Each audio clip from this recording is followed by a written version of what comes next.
No episódio de hoje, nossos personagens, o grande gramático Quindim, o sábio Sabugo de Milho, Visconde de Sabugosa, Narizinho, a menina do nariz arrebitado, Pedrinho e Emília, a boneca de pano, visitam o bairro dos adjetivos, a classe gramatical que tem por função dar característica aos nomes.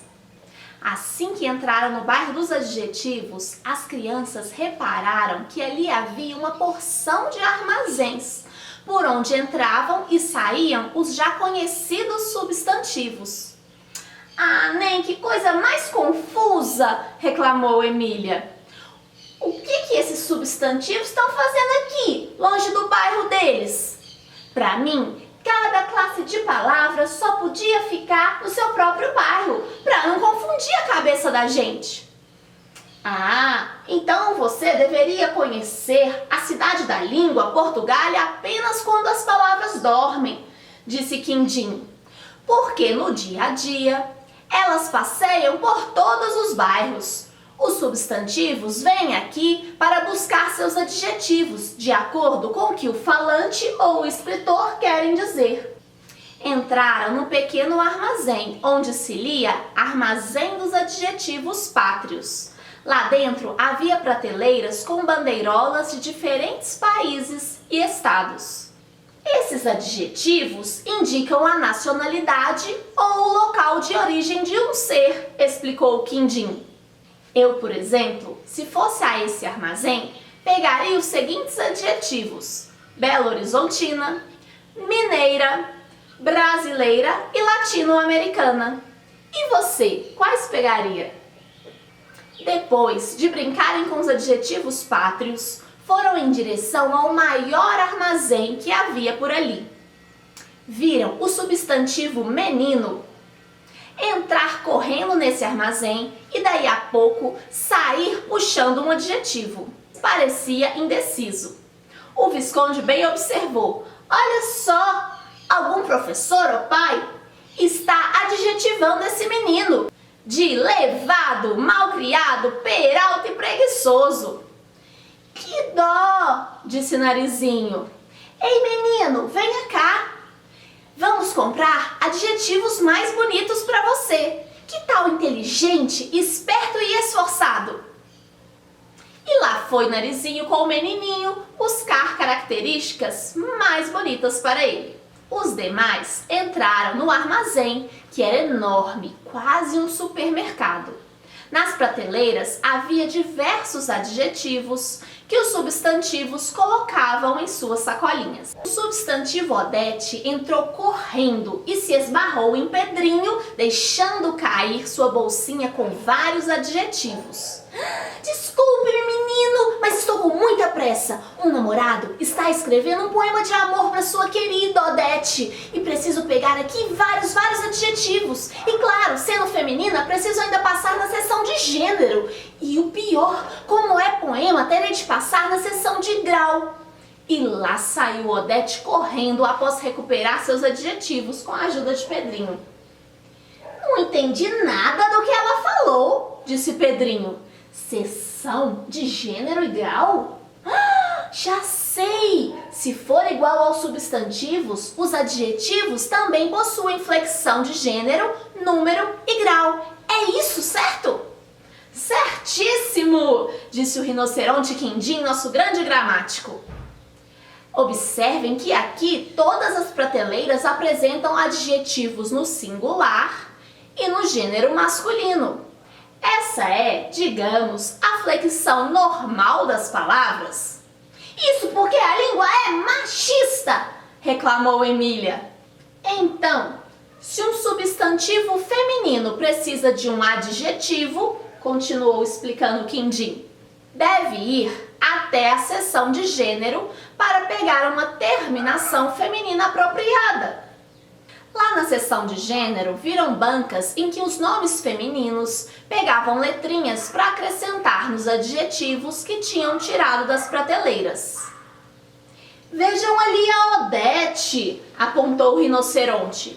Ela trocou o O de belo por A, transformando em bela. Já com o adjetivo alegre, nada precisou fazer. Isso porque os adjetivos podem ser de gênero uniforme, quando apresentam apenas uma única forma, tanto para o masculino quanto para o feminino, como alegre, feliz, inteligente. Mas podem ser também de gênero biforme, quando apresentam uma forma diferente do masculino para o feminino, como belo, bela, lindo, linda. O Visconde observou que os adjetivos compostos, isto é, aqueles formados por mais de uma palavrinha, apenas modificavam o gênero no seu segundo elemento. Olhem, crianças, disse o Visconde, o substantivo literatura pegou o adjetivo luso-brasileiro na prateleira e veio aqui torná-lo feminino, mas colocou o A somente na segunda palavra, pois me parece que esta é a regra aqui. Assim, temos literatura luso-brasileira e nunca lusa-brasileira. Exatamente, concordou Quindim. Mas temos uma exceção a esta regra. Uma palavrinha que vai passar por nós neste exato momento. Quem descobre qual é? Descobri, disse Emília. É ali aquele homem e aquela mulher que estão levando surdo-mudo e surda-muda. Ou seja, as duas palavras desse adjetivo composto variam em gênero e também em número. Isso mesmo, aprovou Quindim. O adjetivo composto surdo-mudo varia em gênero e também em número em ambas as palavrinhas, tanto surdo-mudo, surdos-mudos, como surda-muda e surdas-mudas. Em seguida, viram a seção da flexão de número, que era muito simples também. Se mais de um substantivo precisava ser adjetivado, precisam de um adjetivo no plural. Portanto, pegavam um grande S para acrescentar no adjetivo que tinham tirado da prateleira. Vejam aqueles homens, disse Pedrinho, se referindo a um grupinho de substantivos homens. Estão colocando S no adjetivo rico. Agora, todos são ricos e não apenas o que carrega o adjetivo na sacola. Pena que eles só têm esse adjetivo na sacola. Se tivessem também jovem e bonito, seriam ótimos partidos para Narizinho e para mim, disse Emília. Me parece que o S no plural é a regra geral, observou o Visconde. Mas alguns precisam acrescentar outras letrinhas para formarem o plural. Vejam esses plurais. Capaz, capazes. Fácil, fáceis. Espanhol, espanhóis. Aí nós vemos a presença também da letrinha E ou I para formar o plural além do S. Observaram também que, em regra geral, apenas o segundo elemento dos adjetivos compostos ia para o plural. Por exemplo, sobre-humano ficava sobre-humanos. Azul claro se transformava em azul-claros. Rubro-negro em rubro-negros. Narizinho tinha terminado de ajudar o substantivo menino a encontrar adjetivos melhores e chegou contando o que havia observado. As cores variam em número, em singular e em plural, mas só aquelas que em sua origem sempre foram nome de cor, como verde, azul, amarelo, preto, branco e etc., completou Narizinho. Mas as cores que surgiram por comparação com outros seres, como rosa, laranja e cinza, não variam em número. Como assim? Perguntou Emília. Digo que meu vestido é rosa e que meus vestidos são rosa. Que tenho 2 saias laranja e que as bermudas do Pedrinho são cinza, e não cinzas, e não laranjas, e não rosas, no singular, se a cor vier derivada de um substantivo. Isso que eu observei, explicou o Narizinho.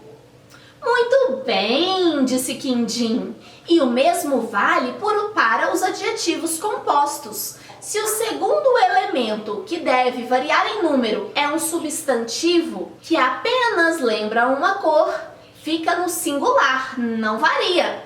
Digo que as meias de Emília são verde mar e não verde mares.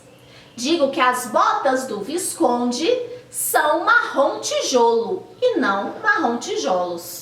Lembrando da exceção surdo-mudo, que no plural fica surdos-mudos, lembrou o Visconde.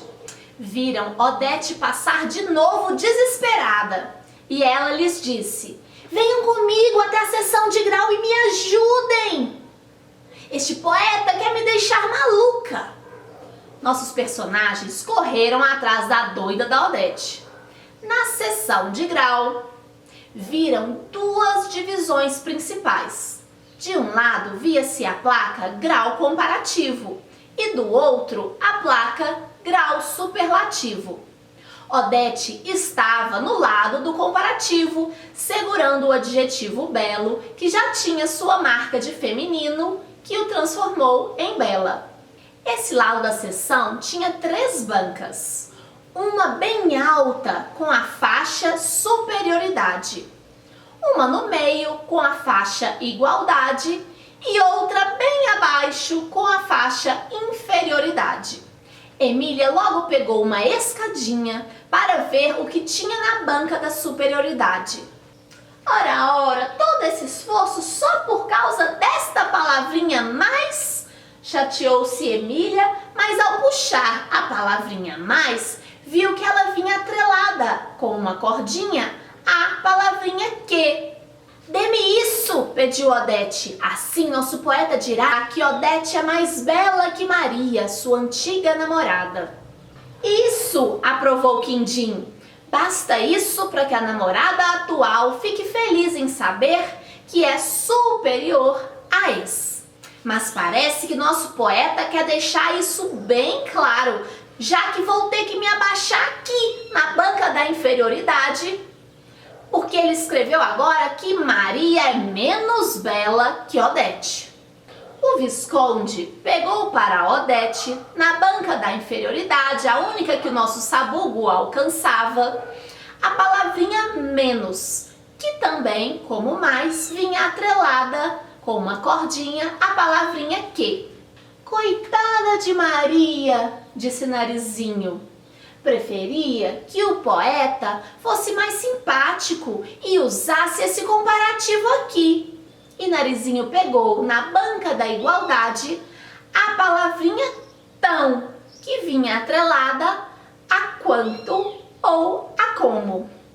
Pelo amor de Deus, assustou-se Odete. Jamais um poeta enamorado pode dizer que o amor de sua vida é igual a outra mulher. Jamais pode usar o grau comparativo de igualdade, a menos que a compare com algo tão maravilhoso quanto ela. Por exemplo, nosso poeta pode dizer que Odete é tão linda quanto uma flor, que seus lábios são tão doces como o mel e que seus olhos são tão azuis como o mar. Aí sim. Eu que nunca vou escrever poesia, credo, disse Emília.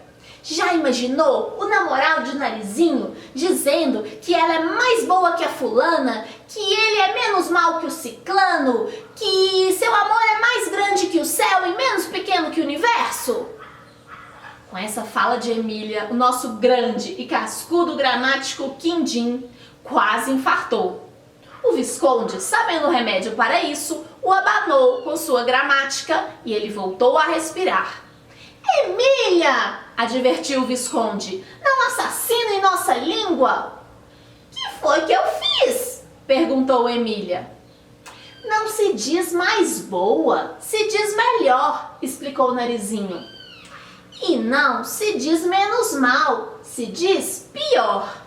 E você não deve dizer mais grande, e sim maior. E nem mais pequeno, e sim menor, continuou explicando Pedrinho. Isso! E o rinoceronte foi se recuperando. São apenas essas as exceções. O resto você pode comparar colocando o mais ou menos na frente sem problemas. Emília aprendeu. E como nosso poeta enamorado ainda não estava satisfeito com seus versos, Odete passou para o outro lado da seção da flexão de grau, para o grau superlativo. Esse lado tinha apenas duas bancas dispostas lado a lado.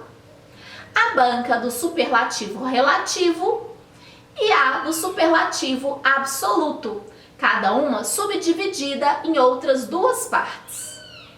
Enquanto Odete colocava os superlativos em sua bolsa, o rinoceronte explicou. O grau comparativo, como o nome diz, compara um ser com outro. Já o grau superlativo não faz isso.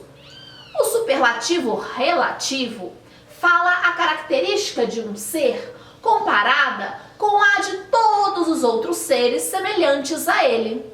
Veja o caso de Odete, por exemplo. Quando o poeta diz Odete é a mais bela das meninas, usou o superlativo relativo de superioridade. A mais antes do adjetivo. E logo vai usar o superlativo relativo de inferioridade. Já sei, disse Emília, que já tinha compreendido que aquele poeta deveria estar tentando se safar de alguma crise de ciúmes de sua namorada. Aposto que vai dizer agora que Maria é a menos bela das meninas. Sim, estou percebendo. Temos então o superlativo relativo de superioridade e de inferioridade, concluiu o Visconde. Mas não estou vendo o de igualdade. Exatamente, de igualdade, no caso dos superlativos, não existe, disse o Quindim. E o superlativo absoluto? Perguntou Pedrinho, apressado como sempre. Quindim explicou. O grau absoluto não compara o ser com nada, apenas diz que é muito belo ou belíssimo. Mas é dividido em duas bancas, disse Narizinho. Pode ser analítico ou sintético. O rinoceronte explicou novamente. Se usarmos duas palavrinhas para falar o adjetivo, como muito bela ou extremamente bela, estaremos usando a forma analítica. Mas se usarmos apenas uma palavra para resumir tudo, como belíssima, estaremos usando a forma sintética. Isso porque sintético vem de síntese, que quer dizer forma resumida, explicou o Visconde sábio como sempre. Pois eu prefiro mais o grau sintético, disse Emília, pois resumir é comigo mesma. Eu que sou uma boneca belíssima, sabidíssima, magríssima e de pensamento livríssimo. Meus únicos defeitos são ter o apetite docíssimo, ser pobríssima, sentir um friíssimo e acordar de humor negríssimo. Enquanto Emília falava todos esses adjetivos, nosso grande gramático quase teve um infarto. Todos se preocuparam e começaram a abanar Quindim. Seria falta de ar? Não, era falta de acerto na flexão de grau novamente. Quindim só voltou ao normal quando as crianças descobriram o grau absoluto mais gramaticalmente aceito para todos os adjetivos falados por Emília. Descobriram que quem é muito sábio é sapientíssimo, que quem é magro demais é macérrimo, que quem é pobre é paupérrimo. Que quem tem pensamento muito livre é libérrimo. Que aquilo que é muito doce é dulcíssimo. Que aquilo que é muito frio é frigidíssimo. E o que é muito negro é nigérrimo. O jeito que Emília falou não estava assim totalmente errado, mas é que nosso grande cascudo gramático Quindim prefere o jeito mais erudito, a forma cujos radicais fazem referência à palavra latina que deu origem ao adjetivo. Pode isso? Reclamou Emília com razão. Em pleno século XXI, ainda temos que lembrar o radical latino das palavras?